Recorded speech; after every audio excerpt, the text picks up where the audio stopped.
7 years ago, we held a workshop at SOAS on drugs, conflict and development, and both of today's speakers were involved in that workshop.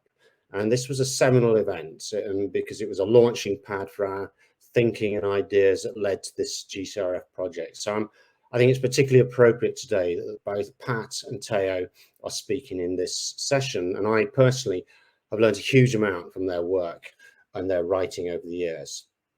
So to introduce Pat, who will do a keynote for around 20 minutes. Patrick Meehan works in the Department of Development Studies at SOAS. He's a co-investigator on the GCRF Drugs and Disorder Program, and he's led the Myanmar research. His research over the last decade has explored how illicit economies shape the political economy of violence, state formation and development, with a primary focus on Myanmar's borderlands and with China and Thailand.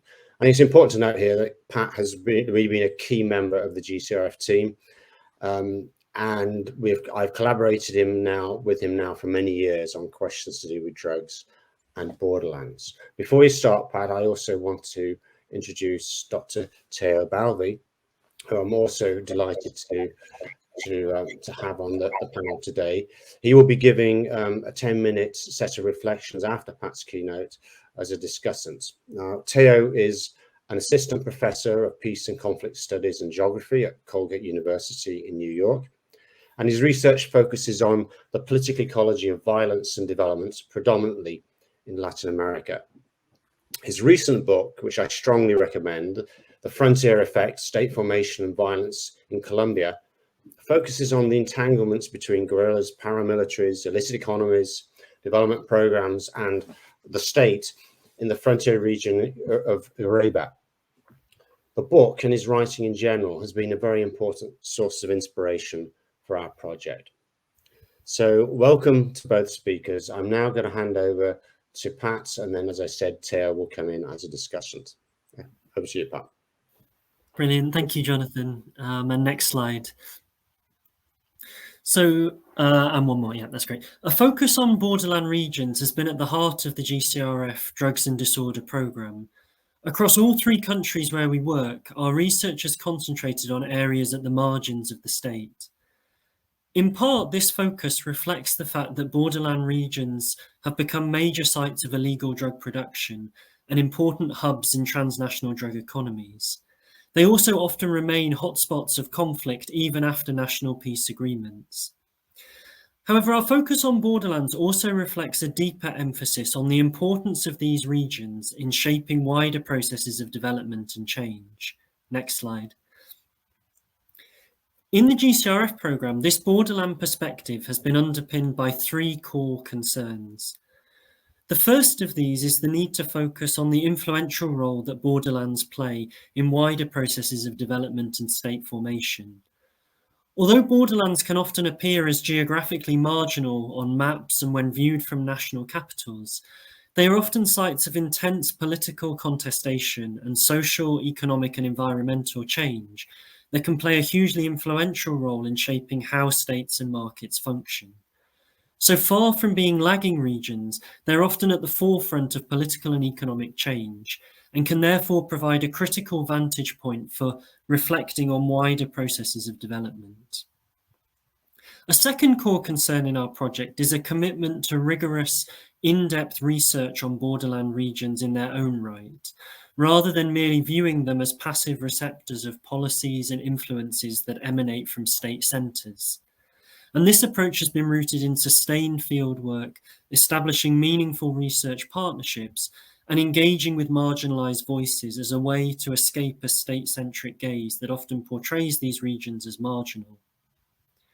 And the third core aspect of our work has been efforts to try to strengthen engagement with borderland regions within academic scholarship and development policy and practice, and therefore to try to strengthen the use of a borderland lens in addressing how challenges like drugs are understood and responded to.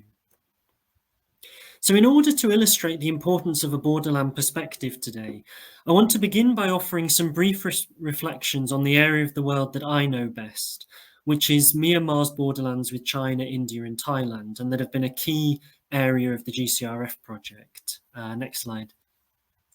I'm then going to reflect on how a Borderlands perspective has shaped our approach to studying illicit drug economies, and how this is enabling us to develop new ways of understanding the relationships between drugs development and conflict. Next slide. So Myanmar sits at the heart of Asia, connecting three of the fastest growing areas of the world, China, India, and Southeast Asia. Its borderlands are home to some of the world's longest running armed conflicts and are one of the major centres of the global illicit drug economy of opium, heroin, and methamphetamines.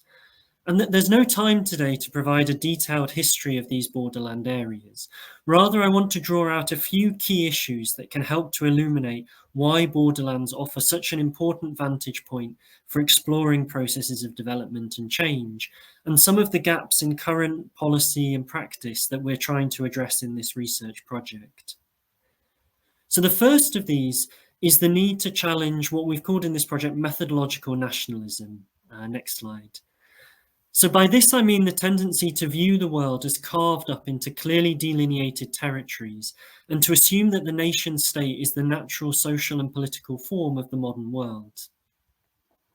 This is typified by the way that maps depict the world as divided into distinct state territories defined by firm borders and capital cities. Yet this cartographic gaze creates a set of what John Agnew terms as territorial traps. Next slide. So the first of these is that state control over national territory has been presented as the norm, and there is a tendency to characterize contexts where this is not the case as regions of state failure. Second, there's an assumption that social, political, and economic life can be clearly divided into domestic and international or foreign spheres. And thirdly, the state is seen as the container of society. Society is typically defined in national terms. We talk of Afghan society or Burmese society or British society. Yet these territorial traps can be very problematic when approaching borderland regions. This state-centric way of viewing the world leads to a dominant focus on political and economic centres, on central governments and capital cities. And there's often an implicit assumption that what happens at the centre tells us what we need to know about the nation state as a whole. This approach also clearly fails to capture the realities of borderland regions, where social, economic, and political life is not contained within national boundaries, and where connections across borders are often just as important as ties to national centres. Methodological nationalism also overlooks the distinct historical processes through which states try to extend authority over borderlands, how these processes are resisted and contested and reworked by those within the borderlands, and the impacts that this has on the very nature of how states and economies function. It therefore creates a perception of borderlands as far more marginal than they actually are. And history can reveal just how problematic these territorial traps are. If we look at Myanmar, vast regions that now sit within the country's present-day international borders have never been under the firm control of any central government, pre-colonial, colonial, or post-colonial. Next slide. The pre-colonial Burmese kingdoms were centred on the lowland plains of the Irrawaddy River Valley, and power ebbed and flowed in the upland areas that surrounded these kingdoms. These regions were highly autonomous with their own systems of rule, but they also acknowledged the power of Burmese kings as well as other powerful neighbours such as the Chinese Empire to the east. Next slide. British colonial rulers formally delineated many of the country's borders with Siam, now Thailand, China and India. And these colonial cartographic exercises enshrine the colonial state's territorial claims to areas over which the Burmese kings had only historically exerted limited control. Yet within these borders, the country was divided between Burma proper, which covered lowland Burma, and the so-called frontier areas, which covered much of the country's upland regions. Next slide. In Burma proper, as the British called it, the monarchy was abolished and the British established a system of direct rule. Whereas in the frontier areas, the British sought to draw upon existing structures of authority, ruling them indirectly. And this left a key legacy for the post-colonial state. It created a separately administered territorial structure. in which the post-colonial Burmese state laid claim to the full territories that had been governed by its erstwhile colonial rulers, but provided few administrative or ideological foundations upon which to establish a nation state. Trade, migration, kinship networks in Myanmar's borderland regions all continued to extend beyond national borders, creating loyalties and networks of power that challenged the state ordering of space. And since Myanmar's independence in 1948, attempts to extend control over these borderland regions has been a central dynamic of state-building processes. These state-building discourses have sought to make borderland regions and their ethnically diverse populations appear as natural or uncontested parts of the Myanmar nation-state. Yet concurrent narratives of the risks of disunity and fragmentation have been used to deploy extreme violence in these borderland regions in an attempt to strengthen state control. And these strategies and the resistance that they've evoked from an array of ethnic armed organizations have underpinned Myanmar's long-standing armed conflicts. So Myanmar's borderlands, like in many other countries of the world, have remained highly sensitive spaces.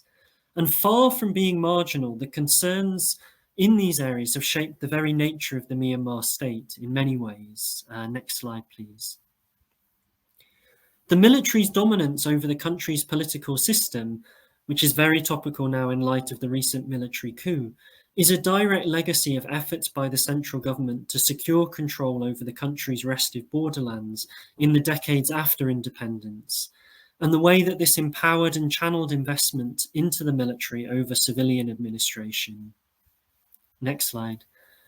Most strikingly in relation to our project, amidst these conflicts, Myanmar's borderlands became the very centre of the global heroin trade throughout the 70s and 80s, which generated vast revenues and serviced global markets across Asia, the US, and Europe. This drug economy also underpinned a much larger cross-border trade between Burma and Thailand, and across Southeast Asia, of everything from food to fuel to consumer goods. And this black market became central to the national economy in Myanmar and provided a vital lifeline for a population coping with the government's failed economic policies. Next slide. However, the significance of these borderland regions as key drivers of political and economic change has often been overlooked as a result of state-centric frameworks and the kinds of methodological nationalism that I highlighted briefly before. This scholarly neglect of borderland regions, or what we term borderland blindness, is not only rooted in the tendency to view the world through the prism of the nation state, but is even also rooted in the way that the field of area studies often operates. And again, the Myanmar-China-India borderland region is illustrative. Next slide. So this vast borderland region, which Willem van Schendel first coined as Zomia, in many ways reflects a contiguous area. It shares Tibeto-Burman languages, religious commonalities in Buddhism and Christianity, shared cultural traits in kinship networks, long-standing trade networks, and shared upland ecologies. And yet it was parcelled out to sit at the margins of 4 different regions of area studies: Southeast Asia, South Asia, Central Asia, and East Asia, and was seen as marginal to all of these regions. Next slide. So why was this? And what does this tell us about the difficulty of promoting a borderland lens? I think the first reason for this was that this region of Zomia lacked important state centres. It covered only politically marginal borderland regions of states. And the field of area studies, for all of its specialist knowledge, has often remained deeply statist, focusing largely on the workings of nation states. Secondly, post-World War II area studies was strongly influenced by 2 forms of knowledge production. The first was colonial specialists, and the second was civilization specialists, those specialists of Chinese civilization, Indian civilization, and Islamic civilization, and so forth. And Zomia was not a strong point for either of these. This borderland region had been a zone of ignorance for colonial specialists, exemplified by the way that colonial Burma governed its frontier areas through indirect rule. This region was also at the margins of the civilizational impact of India, China, and Islam. So while area studies has created geographies of knowledge through the attention given to regional specialisms, it has also perpetuated what Willem van Schendel terms geographies of ignorance, particularly across borderland regions, which have often been viewed as peripheral. And these geographies of ignorance and forms of borderland blindness have often been replicated in the world of development policy and practice. Development donors, like social scientists, tend to see the world in statist terms. Partnerships between donors and central governments stand at the heart of development policy and practice. And this bias is reinforced by the way that the development industry organizes itself, including the division of the world into country teams, national planning and budgeting processes, and the location of country offices in capital cities. And this all contributes to a bias on national centres and a filtering out of borderland perspectives. However, this neglect of borderland regions contrasts with the fact that these are areas that are highly dynamic and innovative spaces, which can exert a significant influence on nation states and regions that they are apparently marginal to. And again, briefly returning to Myanmar's borderlands provides numerous examples of this. So since the late 1980s, following large-scale pro-democracy protests in 1988, the country's military rulers embarked on a renewed state-building agenda within Myanmar. And within this agenda, the country's borderlands became central. Next slide, please. As these military elites tried to rebuild the national economy, which had been close to bankruptcy by the late 1980s, the country's contested borderlands were no longer viewed merely as regions to be pacified and controlled, but were also viewed as new frontiers that were central to strengthening the national economy. And it's very striking that far from being lagging or marginal regions, it was in the country's borderlands that Myanmar's military government first experimented with new approaches to tackling the country's political and economic challenges. It was in the country's borderlands that the military made pragmatic efforts to deal with opposition forces through informal ceasefires, as an alternative to the relentless persecution of opposition forces in previous decades. It was also in borderlands that efforts were first made to relax the strict state controls over the national economy. Border trade was liberalised, and borderland regions were at the forefront of experiments with a more liberalised market economy. Next slide. As a result, some borderland regions saw rapid development. Places like Mongla on the China border, which is shown here in this slide, which had been a small town through the 1970s and 1980s, developed into a bustling city with higher levels of economic growth and better electricity and phone connections than much of the rest of the country. Borderlands also exerted very significant influence on the country's wider political economy. As one famous economist famously noted in the 1990s, heroin became the seed capital of the Burmese economy. Drug money that was generated in the country's borderlands contributed to the growth of the country's private banking sector and major infrastructure projects like Yangon Airport and the new capital, Naypyidaw.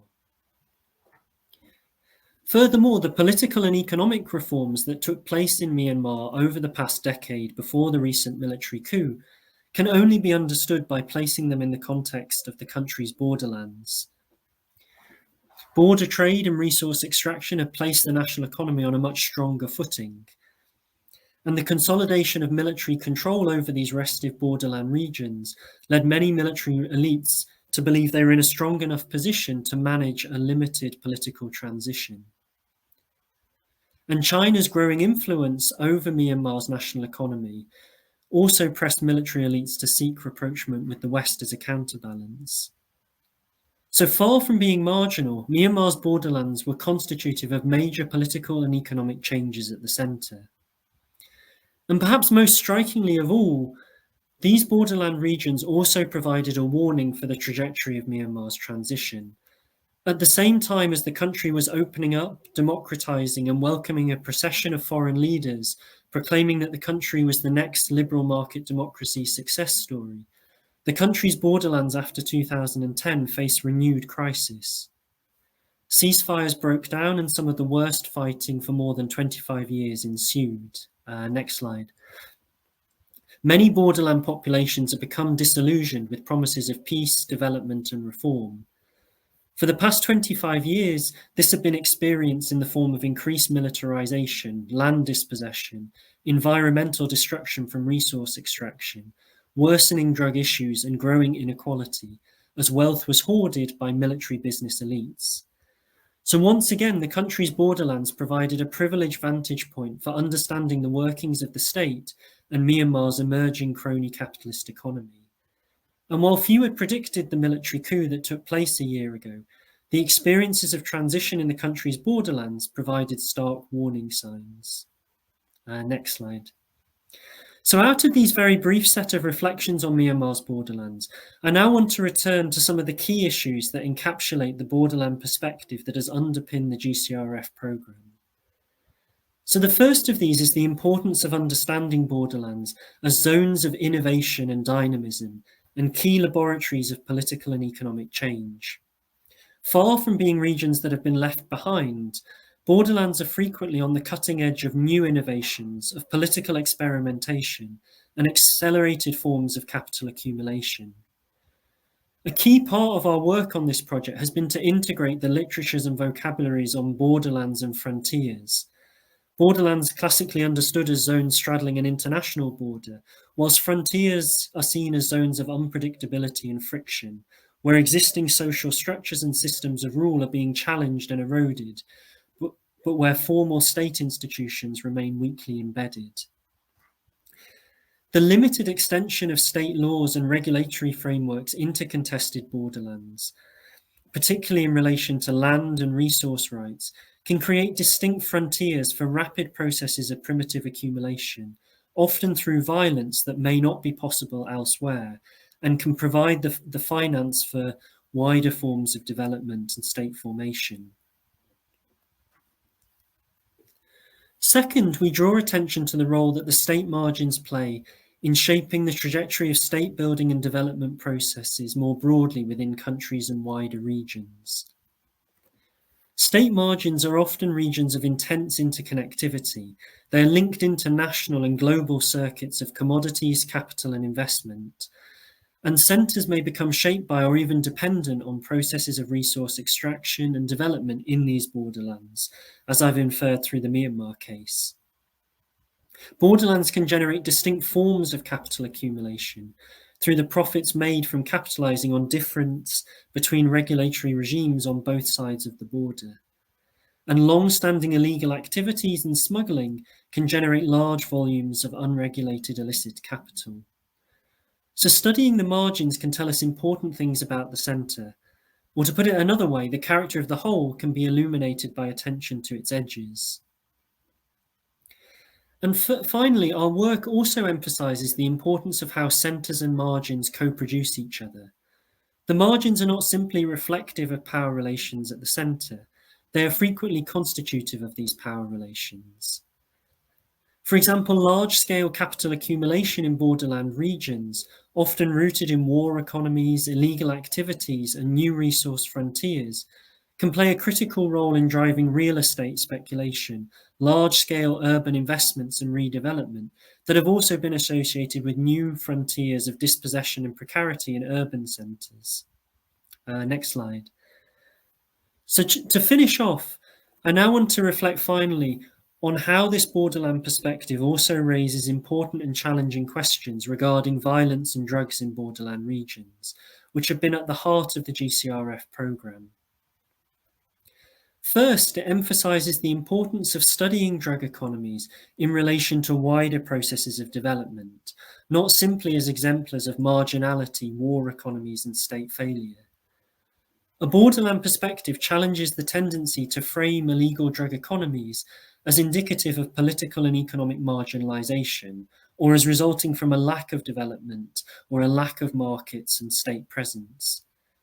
It also warns against the assumption that greater state presence and greater economic integration of drug-producing borderland regions will necessarily lead to a reduction in the drug economy.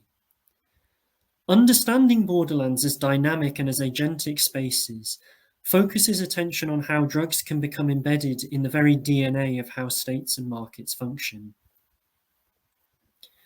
The study of borderland illicit drug economies provides an entry point through which to rethink the field of development. It therefore provides a lens to explore wider processes of state formation, dynamics of agrarian change, and water peace transitions.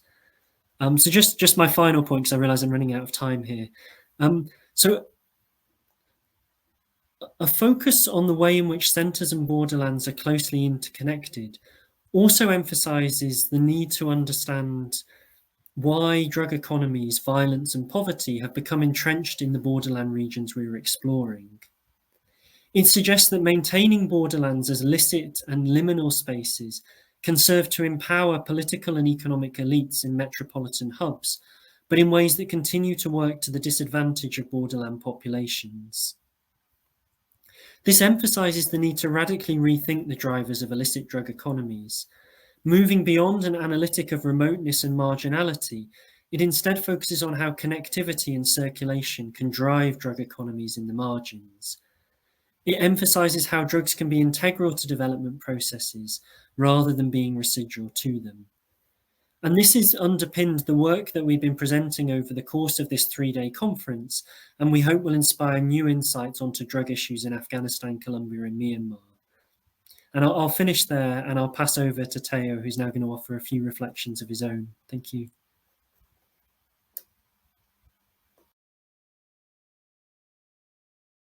Assume I should go ahead now. Yes. Well, first off, thank you for the invitation. And I should just say, yesterday I got a chance to look over. I got a chance yesterday to look over the website and was just so impressed with the amount and care of the work that's gone into this whole project. So really impressive. I was asked to talk about this Borderlands perspective. So I'm going to give first half of the talk a sort of conceptual framework, I guess you could call it, overview of the Borderlands perspective, and then go into some of my own research to illustrate how or why it's been useful to me. So for me, especially as a geographer, the value of the Borderlands perspective is the way it foregrounds space and spatiality. And it does this in at least 4 what I think are very powerful analytical ways. So number 1, it takes seriously the discursive. 2, the material. 3, the everyday dimensions of these spaces. And 4, their relational geographies. And all 4 elements, I think, are essential if we're to understand drug economies, how and where they take shape and their relationship to conflict and violence. So the discursive. A Borderlands perspective shows these spaces aren't just locations. They're discursive, symbolic formations that have been produced over time. As Pat demonstrated in his presentation, it's a framework that both recognizes and critiques the social construction of these spaces as geographical others. Borderlands are spatial others, and we've seen repeatedly throughout this conference already the way in which dominant geopolitical imaginaries discursively produce borderlands in a way that enables and justifies their violent subjugation. They're not marginal spaces, as Pat was saying. They're marginalized, right? They're a modern iteration of this master frontier narrative of the supposed struggle between civilization and barbarism. They're based on that same Manichaean bifurcation of space in which there's like governed governed state space over here and non-governed non-state space over there. So the material. The Borderlands perspective also zeroes in on the dramatic material transformations of these spaces, as Pat again was saying. For starters, and related to this first discursive element, these are spaces with deeply sedimented colonial histories. They've been formed, and I mean both physically and socially formed by centuries of exploitation, which is to say that drugs and their accompanying economies of violence are only the latest layer of these, centuries of exploitation and marginalization. And what we see with total consistency is that the drug economy is an accelerant, and often a violent accelerant, of dispossession and accumulation. Dispossession becomes an iterative, recursive process.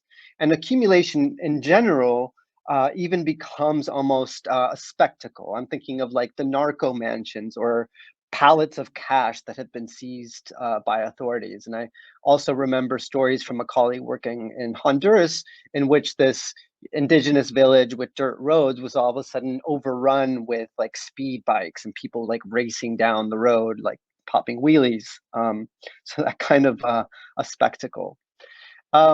All right, so in addition to the discursive and the material, the Borderlands perspective turns our attention to the lived experience of these spaces. And I have to say, I was really taken aback by the way you've all managed to not lose sight of people's lived experiences in these spaces. I was looking through some of the material on the website and was really happy and,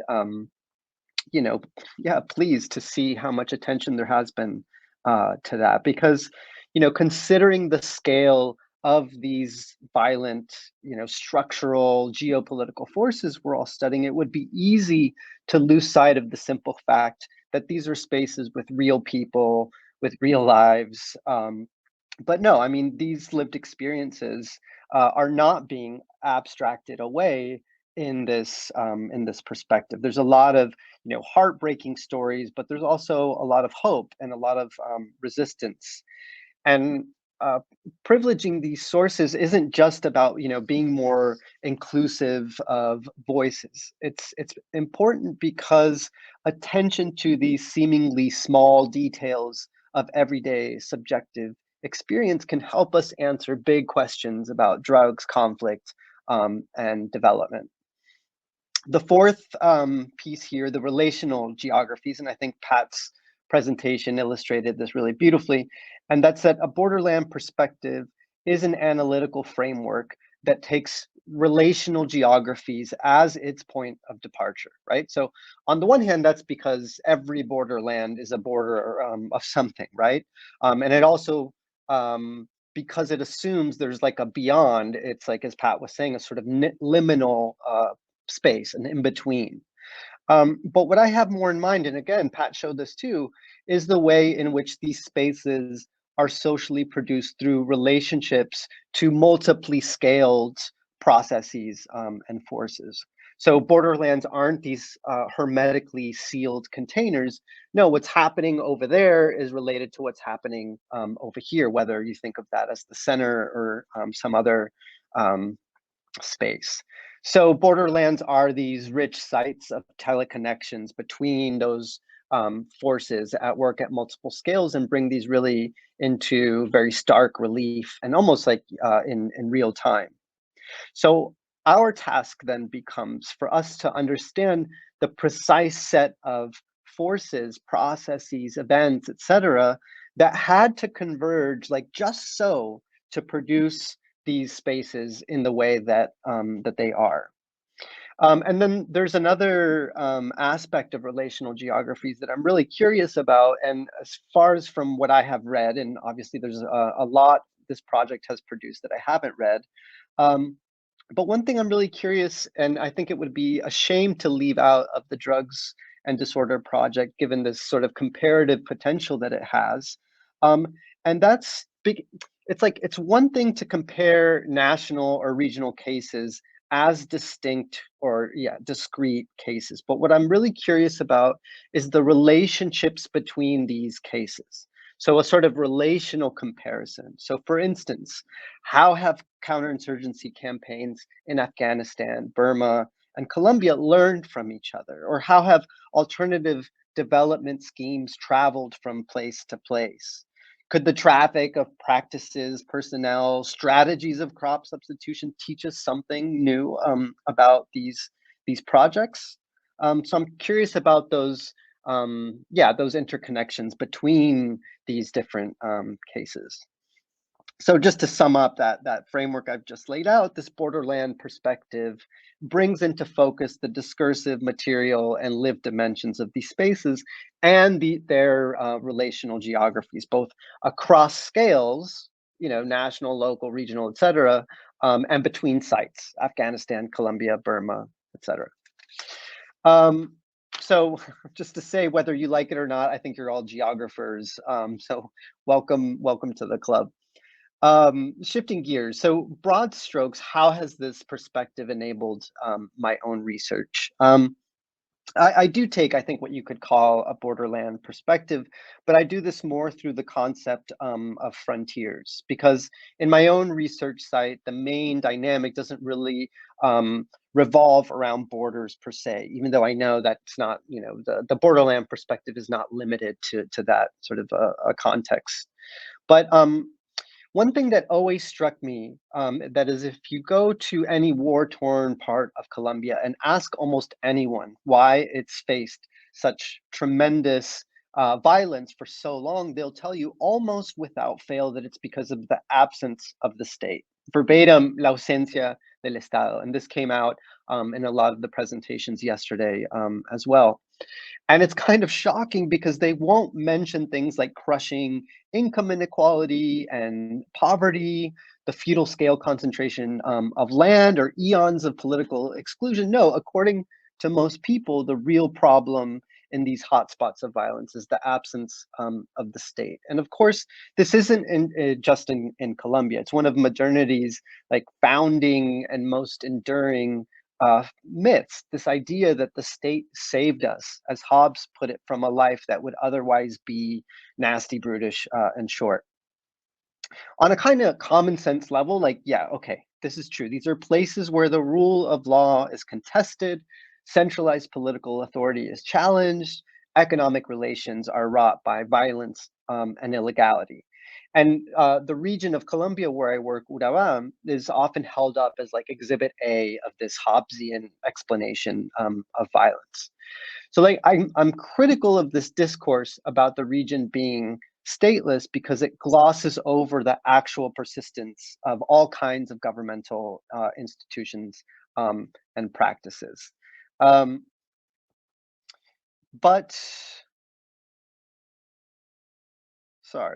Urabá is neither stateless nor ungoverned. But in my work, I don't set out to debunk statelessness as some bizarre case of false consciousness. No, what I'm trying to do is to understand statelessness historically and ethnographically. So I ask, how are the limits of the state imagined and acted upon in a space in which the state supposedly doesn't exist?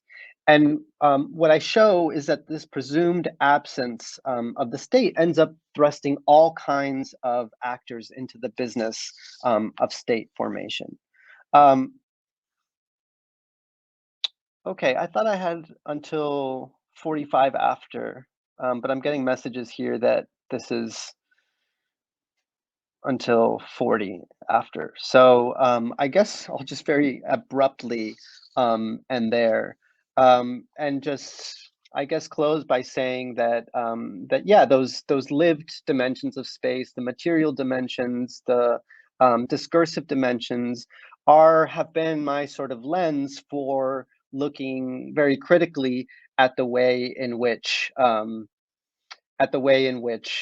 state has been sort of contested, overproduced in these borderland regions. So apologies for that sort of abrupt end, but yeah, thank you very much. Sorry to rush you there a bit at the end here, but thank you very much. And thanks to both of you. I think you've really set the stage for today's discussion in unpacking what we mean by a borderland perspective, what we mean by frontiers. And also thank you for the compliment that we're all geographers, Teo. And also thank you for the challenge that I think you'll put your finger on something that's very important about how these spaces are connected to one another. And we will, I hope, be picking up on this in the session after the next one, where we're thinking about experiences that are common across the kinds of contexts where there are drugs.